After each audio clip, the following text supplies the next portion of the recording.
ಅಂದ್ರೆ ಒಂದಷ್ಟು ಸ್ವೀಟ್ಸ್ ಅಂಗಡಿಗೆ ಹೋದೆ, ಜಿಲೇಬಿ ಕೇಳಿದೆ, ಯಾರು ಇಲ್ಲ ಅಂತಂದ್ರು. ಏನಾಗ್ತಿದೆ, ಯಾಕೆ ಯಾವ ಶಾಪಲ್ಲೂ ಇಲ್ಲ ಅಂದಿದ್ದಕ್ಕೆಲ್ಲ ಜಿಲೇಬಿ ರಾಣಿ ಮನೆಗೆ ಹೋಗ್ತಿದೆ, ಜಿಲೇಬಿಸ್ ಎಲ್ಲ ಅಂತ ಹೇಳಿದ್ರು.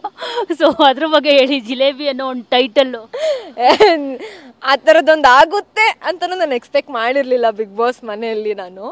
ಅದು ಏನೋ ಆ ಮೂಮೆಂಟಲ್ಲಿ ಆಯಿತು. ಆದರೆ ಅದು ಅಷ್ಟು ರೇಂಜಿಗೆ, ಆ ರೇಂಜಿಗೆ ಜಿಲೇಬಿ ಅನ್ನೋದು ಟೈಟಲ್ ಕೊಡ್ತಾರೆ ಅಂತ ನಾನು ಎಕ್ಸ್ಪೆಕ್ಟು ಮಾಡಿರಲಿಲ್ಲ. ಸುದೀಪ್ ಸರ್ ಜಿಲೇಬಿ ಮೇಡಮ್ ಅಂತ ಕರೆದಾಗ ಓ ಇದೇನೋ ಆಗಿದೆ ಅನ್ನೋದಿತ್ತು. ಆಮೇಲೆ ಹೊರಗಡೆಯಿಂದ ಎಂಟ್ರಿ ಕೊಡ್ತಿದ್ರಲ್ಲ ಯಾವುದಾದ್ರು ಇವರೆಲ್ಲ ಗೆಸ್ಟ್ ಎಲ್ಲ, ಅವರೆಲ್ಲ ಜಿಲೇಬಿ ಮೇಡಮ್ ನೀವು ಅಂತ ಅಂದ್ಕೊಂಡೆ. ಓ ನನಗೆ ಆದಂಥ ಒಂದು ಟೈಟಲ್ ಕೊಟ್ಬಿಟ್ಟಿದ್ದಾರೆ. ಆಮೇಲೆ ಲಾಸ್ಟಲ್ಲಿ ಏನೋ ಸ್ವಲ್ಪ ಜನ ಒಳಗಡೆ ಕರ್ಸಿರ್ತಾರಲ್ಲ ಆಡಿಯನ್ಸ್ನ, ಅವಾಗ ಅವರು ಜಿಲೇಬಿ ರಾಣಿ ಅಂದ್ಬಿಟ್ಟು ಓ ಇದು ಸಖತ್ತಾಗಿ ಓಡಿದೆ ಅದು.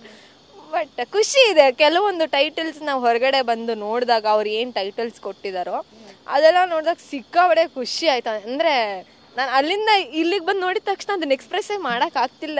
ಹೆಂಗೆ ಎಕ್ಸ್ಪ್ರೆಸ್ ಮಾಡಲಿ, ಯಾವ ರೀತಿ ಹೇಳ್ಕೊಳ್ಳಿ ಅಂತ ಎಕ್ಸ್ಪ್ರೆಸ್ಸೇ ಮಾಡೋಕ್ಕಾಗ್ತಿಲ್ಲ. ಸೊ ಎಷ್ಟು ಜಿಲೇಬಿ ತಿಂದ್ರಿ? ಆ್ಯಕ್ಚುಲಿ ನಿಜ ಇಲ್ಲ, ಬಿಗ್ ಬಾಸ್ ಮನೇಲಿದ್ದಾಗ ನಾನು ತುಂಬ ಚಿಕನ್ ತಿನ್ನಬೇಕು, ಮಟನ್ ತಿನ್ನಬೇಕು, ಸ್ವೀಟ್ಸ್ ತಿನ್ನಬೇಕು, ಐಸ್ ಕ್ರೀಮ್ ತಿನ್ನಬೇಕು, ಚಾಕ್ಲೇಟ್ ತಿನ್ನಬೇಕು, ಆಮೇಲೆ ಚಾಟ್ಸ್ ತಿನ್ನಬೇಕು, ಅದೆಲ್ಲ ತುಂಬ ಕ್ರೇವಿಂಗ್ಸ್ ಆಗ್ತಿತ್ತು. ಹೊರಗಡೆ ಬಂದಾಗಿನ ಟು ಬಿ ಫ್ರ್ಯಾಂಕ್ ನನ್ನ ಮನೆ ಊಟ ಸೇರ್ತಿಲ್ಲ, ನಂಗೆ ಬಿಗ್ ಬಾಸ್ ಮನೆ ಊಟ ಬೇಕು. ನಾವೇ ಅಡುಗೆ ಮಾಡ್ಕೊಂಡು ತಿಂತಿದ್ದ. ಆ್ಯಂಡ್ ಅಲ್ಲಿ ಕಾಫಿ ಟೀ ಎಲ್ಲ ಹಾಲೆಲ್ಲ ತುಂಬ ಕುಡಿತಿದ್ದೆ, ಟೈಮ್ ಟು ಟೈಮ್, ಬೆಳಗ್ಗೆ ಮಧ್ಯಾಹ್ನ ಸಾಯಂಕಾಲ 3 ಟೈಮು ಕುಡಿತಿದ್ದೆ.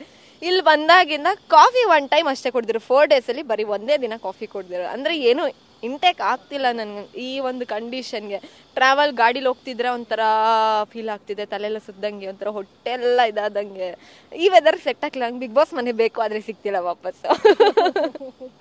ಸೊ ಇನ್ನು ಆಟದ ವಿಷಯಕ್ಕೆ ಬರೋದಾದರೆ, ಕಂಪ್ಲೀಟ್ಲಿ ಹೇಳ್ಬೇಕು ಅಂತಂದರೆ ಟಾಸ್ಕ್ ಕ್ವೀನೇ ನೀವು, ಸಖತ್ತಾಗಿ ಆಡ್ತಾಯಿದ್ರಿ. ನನಗೆ ಸ್ಪೆಷಲಿ ರಜತ್ ಅವ್ರನ್ನ ನೀವು ಸೋಲಿಸಿದಾಗ ತುಂಬಾ ಇಷ್ಟ ಆಯಿತು, ಆ್ಯಸ್ ಎ ಒಬ್ಬ ಹುಡುಗಿಯಾಗಿ ನಾನು. ಸೊ ಆ ಟಾಸ್ಕ್ ಬಗ್ಗೆ ಹೇಳೋದಾದರೆ ಭವ್ಯ ಅವರೇ, ನಿಮಗೆ ಇಷ್ಟವಾದ ಟಾಸ್ಕ್ ಯಾವ ಮೂಮೆಂಟ್, ವಿನ್ನಿಂಗ್ ಮೂಮೆಂಟ್ ನಿಮಗೆ ತುಂಬ ಇಷ್ಟ ಆಗಿದ್ದು? ನನಗೆ ನಾನು ಆಡಿರೋ ಪ್ರತಿಯೊಂದು ಟಾಸ್ಕು ಸಿಕ್ಕಾಬಡೆ ಖುಷಿ ಇದೆ. ಎಲ್ಲ ಅಂದರೆ ಬಿಕಾಸ್ ನಾನು ಎಲ್ಲ ಟಾಸ್ಕ್ ಆಡುವಾಗೂ 100% ಕೊಡಬೇಕು, ನನ್ನ ಕೈಲಿ ಎಷ್ಟಾಗುತ್ತೋ ಅಷ್ಟು ಮಾಡಲೇಬೇಕು ಅಂತ ಆಡಿದ್ದು. ನನಗೂ ಗೊತ್ತಿರಲಿಲ್ಲ ನಾನು ಟಾಸ್ಕ್ ಇಷ್ಟು ಚೆನ್ನಾಗಿ ಆಡ್ತೀನಿ, ಮಾಡ್ಬೋದು ಅನ್ನೋದು ಬಿಗ್ ಬಾಸ್ ಮನೇಲೇ ನಾನು ಕಲ್ತಿದ್ದು. ಬಿಕಾಸ್ ಅಲ್ಲಿ ಒಂದು ಒಳ್ಳೆ ಕಾಂಪಿಟೇಟರ್, ನೀನು ಒಳ್ಳೆ ಕಾಂಪಿಟ್ ಕೊಡ್ತೀಯ ಅಂತ ಕೇಳಿದಾಗೆಲ್ಲ ಖುಷಿ ಆಗೋದು, okay I am very good competitor ಅಂತ. ಬಟ್ ನಾನು ಆಡಿರೋ ಪ್ರತಿಯೊಂದು ಟಾಸ್ಕೂ ನನಗೆ ಖುಷಿ ಇದೆ. ಅದಾದ್ಮೇಲೆ ನನ್ನ ಕ್ಯಾಪ್ಟನ್ಸಿಗೆ ತ್ರಿವಿಕ್ರಮ್ ನನಗೆ ನಾನು ಕಣ್ಣು ಮುಚ್ಚಿರ್ತೀನಿ, ಆ ಬಾಲ್ನ ತೊಗೊಂಡೋಗಿಡ್ತಾರೆ.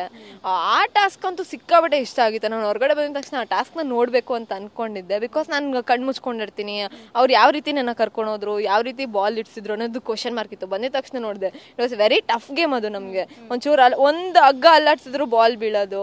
ಸೊ ಆ ಗೇಮ್ ಅಂದರೆ ಎಲ್ಲ ಗೇಮು ಸಖತ್ತಾಗಿತ್ತು. ಈ ಸೀಸನಲ್ಲಿ, ಪರ್ಟಿಕ್ಯುಲರ್ ಸೀಸನಲ್ಲಿ ಗೇಮ್ಸ್ ಅಂತಂದರೆ ಸಿಕ್ಕಾಬಟ್ಟೆ ಕ್ರಿಯೇಟಿವ್ ಗೇಮ್ಸ್ ಕೊಟ್ಟಿದ್ರು ಈ ಸೀಸನ್. ನಾನು ಇಷ್ಟು ಸೀಸನಲ್ಲಿ ನೋಡಿರಲಿಲ್ಲ, ಈ ಸೀಸನ್ ಅಂತೂ ಭಾರಿ ಕ್ರಿಯೇಟಿವ್ ಗೇಮ್ ಕೊಟ್ಟಿದ್ರು. ಅದ್ರ ಬಗ್ಗೆ ಅಲ್ಲ